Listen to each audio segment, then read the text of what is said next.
তো বন্ধুরা, আজকের খাবারে কি কি আছে প্রথমে আপনাদের বলে দিই।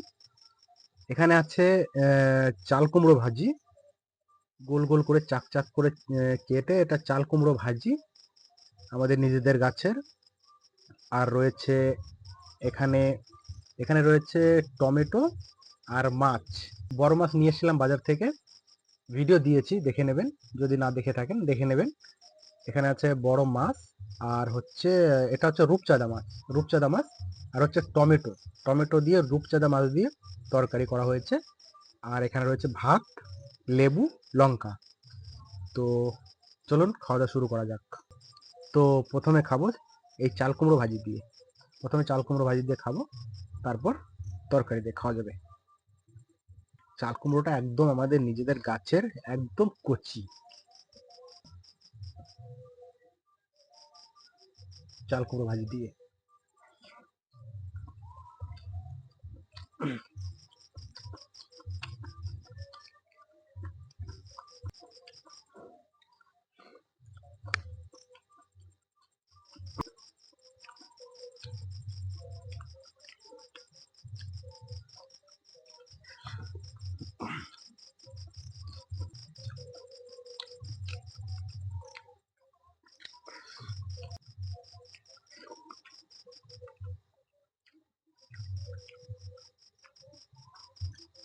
তো চলুন এবার খাবো তরকারি দিয়ে।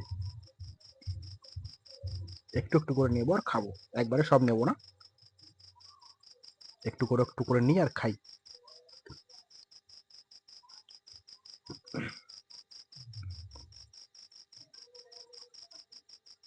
টমেটো দিয়ে বড় মাছ দিয়ে তরকারিটা ভালো হয়, সুস্বাদু হয়।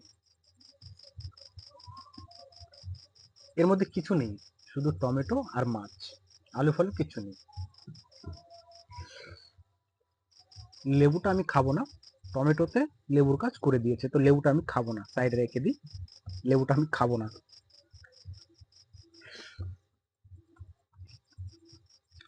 মাছ,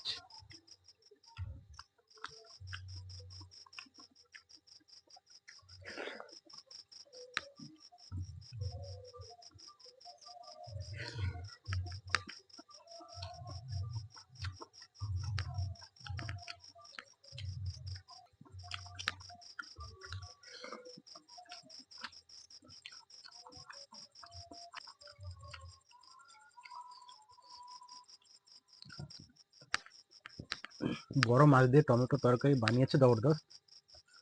টমেটো দিয়ে বড় মাছ দিয়ে তরকারি করলে জবরদস্তি হয়।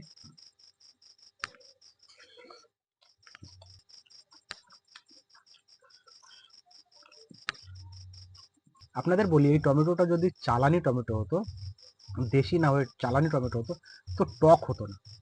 ঠিক আছে, যে কারণে আমি লেবু নিলাম না, কারণ টমেটোটা একটু টক আছে, যার কারণে লেবু দরকার হলো না। এই টমেটোটা হচ্ছে দেশি টমেটো, একদম দেশি টমেটো, যার কারণে লেবুর দরকার পড়লো না। চালানি টমেটো হলে ওটা একদমই টক হয় না, একদমই টক হয় না। ঠিক আছে, তো দেশি টমেটোর কারণেই একটু টক হয়ে গেছে সবজিটা, কিন্তু টেস্ট আছে।